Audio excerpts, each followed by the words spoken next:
आमदार किंवा खासदार पराभूत झालेला आहे, पण तो सत्ताधारी पक्षाशी संबंधित आहे, त्याला मात्र राज्याचे मुख्यमंत्री, अर्थमंत्री आणि डेप्युटी सीएम हे भरघोस निधी देतात।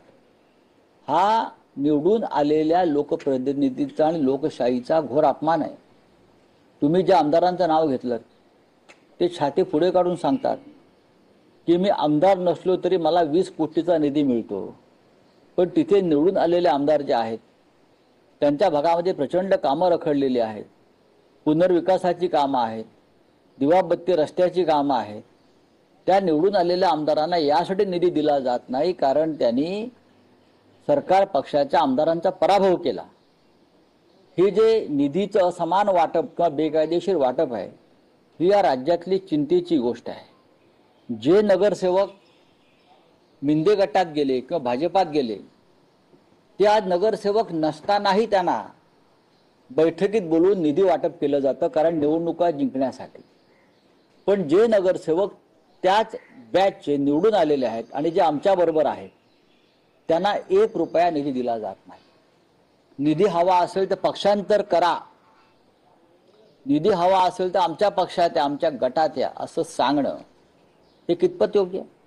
मुंबई महानगरपालिकेचा भ्रष्टाचार पुढल्या 3 वर्षात संपव वगैरे वगैरे अशी काहीतरी भाषा मुंबई भाजपच्या अध्यक्षाने केली आहे। मागच्या 3.5 वर्षामध्ये ही महानगरपालिका भाजपा आणि मिंदे पुरस्कृत प्रशासकाच्या हातामध्ये आहे। भ्रष्टाचार याच काळात जास्त वाढलेला आहे।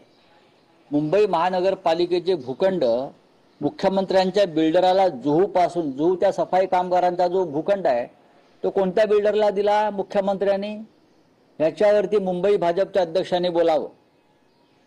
मुंबईतले SRA प्रकल्प एकाच बिल्डरला कसे मिळतात मुख्यमंत्र्यांच्या गटातल्या, ह्याच्यावर बोलावं। भ्रष्टाचारावर आपण बोलताय, स्वतःच्या घरापासून बोला। मुंबई महानगरपालिकेचा जो निधी 90,000 कोटी आम्ही ठेवला होता तो आता किती शिल्लक राहिलाय, तुम्ही किती त्याची उधळपट्टी करून कोणाला हे पैसे दिलेत याचा हिशोब तुम्ही द्यायला पाहिजे। राज्यात घटस्थापना झाली, सगळ्यांना शिवसेनेच्या दसरा मेळाव्याचे विहित आहे आणि चर्चा आहे किंवा उत्सुकता आहे की शिवसेना युबीटी आणि मनसेच्या राजकीय युतीची घोषणा कधी होते। त्याआधीच काही बातम्या यायला लागलेल्या आहेत की दिवाळीत या युतीची घोषणा होऊ शकते, काही फॉर्म्युले समोर येऊ लागलेले आहेत। बघा त्या बघा तुम्ही जे फॉर्म्युले परस्पर हवेत पतंग उडवाव्यासारखे उडवताय त्याला काय अर्थ नाहीये।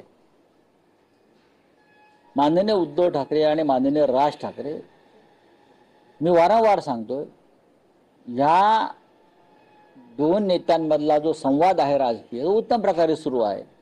पक्षाच्या पदाधिकाऱ्यांमध्ये चर्चा बैठका सुरू आहेत। योग्य वेळी त्याची माहिती येईल ना समोर।